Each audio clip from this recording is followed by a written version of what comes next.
ओम शांति। आज 28 सितंबर 2022 की साकार मुरली। आज बाबा ने कहा, मीठे बच्चे, सबको बाप का परिचय दे, सुखदाई बनाओ, देही अभिमानी बनो तो टाइम सफल होता रहेगा, विकर्मों से बचे रहेंगे। प्रश्न, जिन बच्चों की बुद्धि को माया ताला लगा देती है, उनके मुख से कौन से बोल निकलते हैं?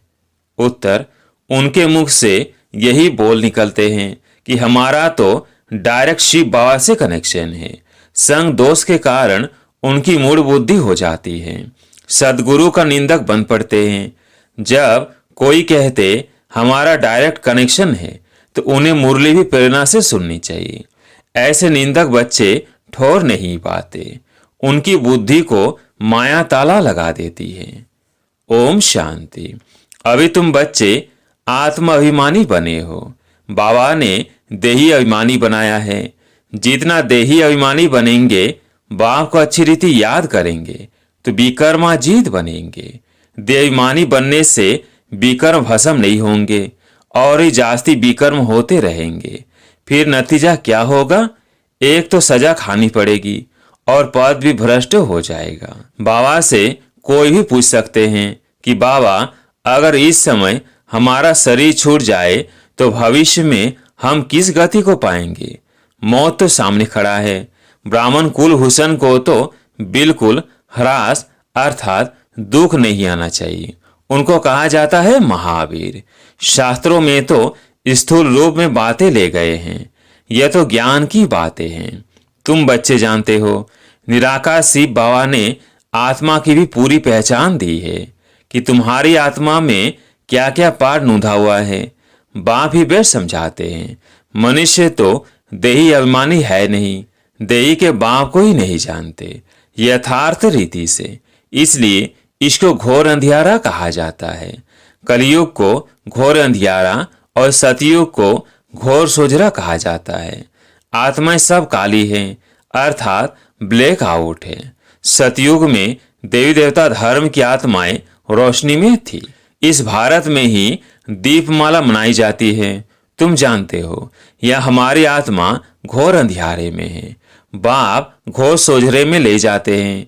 आत्माओं को कुछ पता नहीं कि हम कितने जन्म और कैसे लेते हैं। अब तुम जान चुके हो, बाप द्वारा हमको सृष्टि के आदि मध्य अंत का ज्ञान मिला है। दुनिया में कोई भी तुमको सृष्टि के आदि मध्य अंत की नॉलेज नहीं बता सकेंगे।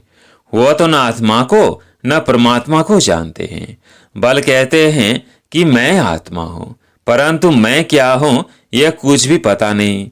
भ्रिकुटी के बीच सितारा चमकता है, सो क्या? उनमें क्या पाठ भरा हुआ है, कितने जन्म लेते हैं, यह ज्ञान कोई में भी नहीं है। बाप आकर समझाते हैं, सेल्फ रियलाइजेशन कराते हैं। कोई से पूछो कि आत्मा का बाप कौन है, कोई कहेंगे श्री कृष्ण, कोई कहेंगे महावीर। हम आत्मा हैं, हमारा बाप निराकार शिव है। एक भी ऐसे कह न सके। न तो रचयिता न रचना के आदि मध्य अंत को जानते हैं, इसलिए उनको नास्तिक कहा जाता है। बाप कहते हैं तुम नास्तिक शूद्र थे, अब ब्राह्मण आस्तिक बने हो। बाप परिचय देते हैं कि मैं क्या पाठ बजाता हूँ, कोई बाप का परिचय दे न सके। बाप का पाठ क्या है समझा ना सके। तुम भी नंबर वार समझते हो। देही अभिमानी होने कारण अवस्था अच्छी रहती है। देह अभिमान में आकर फिर झरमुई झगमुई करने लग पड़ते हैं, इसलिए ऊंच पद पा ना सके, न विकर्म विनाश होते हैं। बात समझाते तो बहुत अच्छा है। जीते जी मरने का अर्थ कितना सहज है। तुम जीते जी मरे हुए हो, अपने को आत्मा समझ बाप को याद करते हो। हमारी आत्मा में 84 जन्मों का पाठ है, वो भी जानते हो। बाप को भी जानते हो कि वह कैसे ज्ञान का सागर पतित पावन है। भारत ही पावन श्रेष्ठ था, अभी तो पतित है, परंतु पतित अपने को समझते थोड़ी है।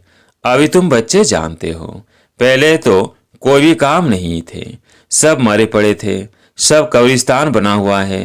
अब फिर पाकिस्तान के मालिक बन रहे हैं। भारत परिस्तान था, अब कब्रिस्तान है। सब एक दो को दुख देते ही रहते हैं। बाप कहते हैं कि अभी तुम सबको बाप का परिचय दे सुखदायी बनाओ। देही अभिमानी न होने के कारण टाइम वेस्ट करते रहते हैं। घड़ी घड़ी देईमान आ जाता है। तुम बच्चों को कब हरास अर्थात दुख नहीं होना चाहिए। कोई कोई तो हरास में आ जाते हैं। कोई समझते हैं बाबा राम राज्य की स्थापना कर रहे हैं, रावण राज्य का विनाश होना है। इसमें कोई डरने की बात नहीं है। हाँ, गवर्नमेंट आदि मकान खाली कराती है तो करना पड़ता है। बाबा की याद में शरीर भी छूट जाए तो अच्छा है। सदैव तैयार रहना चाहिए।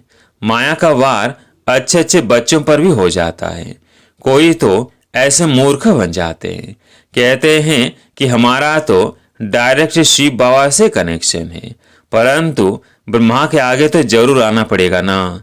अच्छा, घर में भी जाकर बैठ जाओ, फिर मुरली कैसे सुनेंगे, क्या करेंगे? कहते हैं ये ब्रह्मा भी पुरुषार्थी है, हम भी पुरुषार्थी हैं। पढ़ते तो सब शिव बाबा से है, परंतु ब्रह्मा पास आएंगे तब तो सुनेंगे ना। प्रेरणा से सुनकर दिखाओ तो मालूम पड़े। फिर कभी कभी बाबा मुरली बंद भी कर देते हैं। ब्रह्मा से जन्म लिया और मर गया, फिर खत्म। वैसा कैसे पाएंगे? ऐसे भी मन बुद्धि बहुत संगदोष में खराब हो जाते हैं। फिर बताओ उनकी क्या गति होगी?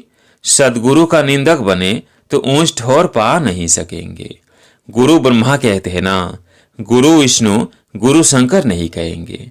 गुरु से ब्रह्मा ही है।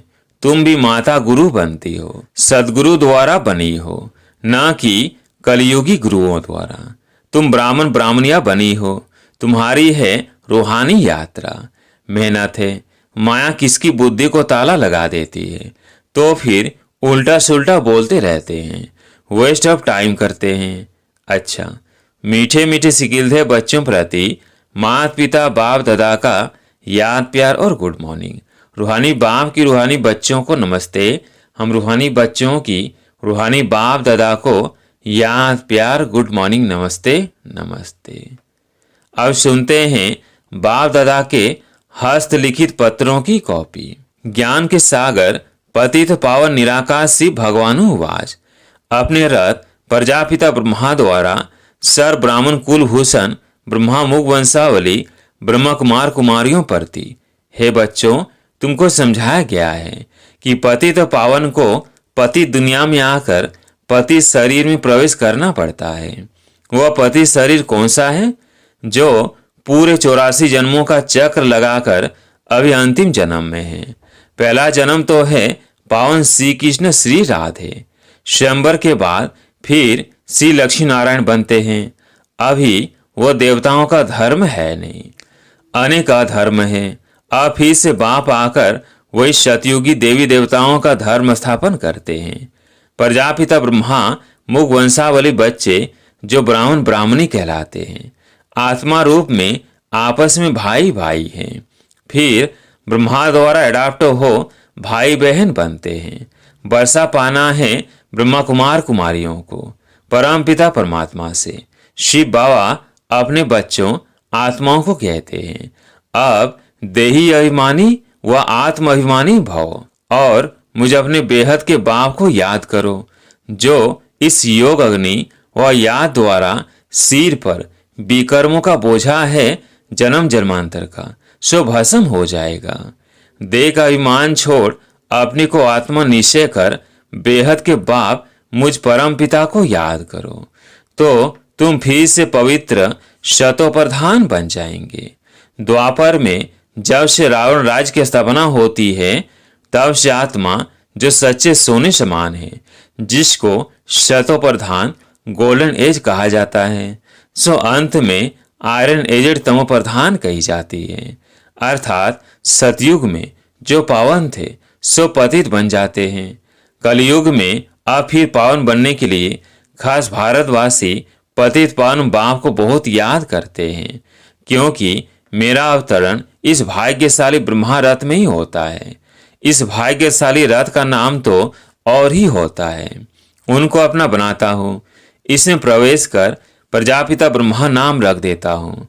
कल पहले ड्रामानुसार प्रजापिता ब्रह्मा द्वारा ब्राह्मण रच उन ब्रह्मकुमार कुमारियों द्वारा पतित भारत को पावन भारत बनाया था। फिर भी जबकि कल्प की अंत में पतित बन आत्मा 84 का चक्र पूरा करती है, तो फिर वही पति दुनिया को पावन करने आना पड़ता है। कल्प कल्प अर्थात हर 5000 वर्ष बाद मुझ सर्व के परम पिता परमात्मा को याद करते हैं भक्ति मार्ग में, और अंत में जब भक्ति मार्ग पूरा होता है तो आता हूँ।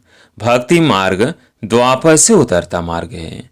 रावण अर्थात 5 विकारों के कारण सबकी उतरती कला होती है और मनुष्य मात्र पतित बन दुर्गति को पाते हैं। और मैं ब्राह्मण कुल हुसनों का बाप टीचर सदगुरु बनता हूँ। मेरा तो कोई बाप टीचर गुरु नहीं है।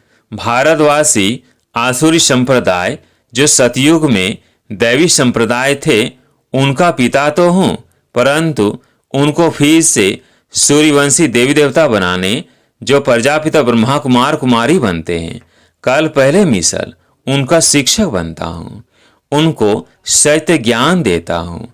सृष्टि चक्र के आदि मध्य अंत का ज्ञान देकर उन्हें त्रिकालदर्शी बना रहा हूँ, ताकि नंबरवार पुरुषार्थ अनुसार काल पहले मिसल चक्रवर्ती सूर्यवंशी देवी स्वराज्य फिर स्थापन हो। बच्चों को सिद्ध कर बताया जा रहा है कि तुम इस समय सर्वोत्तम ब्रह्मा मुख वंशावली ब्राह्मण कुल हुसन हो। देवी कुल से यह उत्तम कुल है, क्योंकि तुम ईश्वरीय कुल में हो। भारत 5000 वर्ष पहले स्वर्ग श्रेष्ठचारी वैकुंठ देवी स्वराज्य था। तब तुम सूर्यवंशी देवी देवता थे, फिर क्षत्रिय वैश्य शूद्र वंश में आए।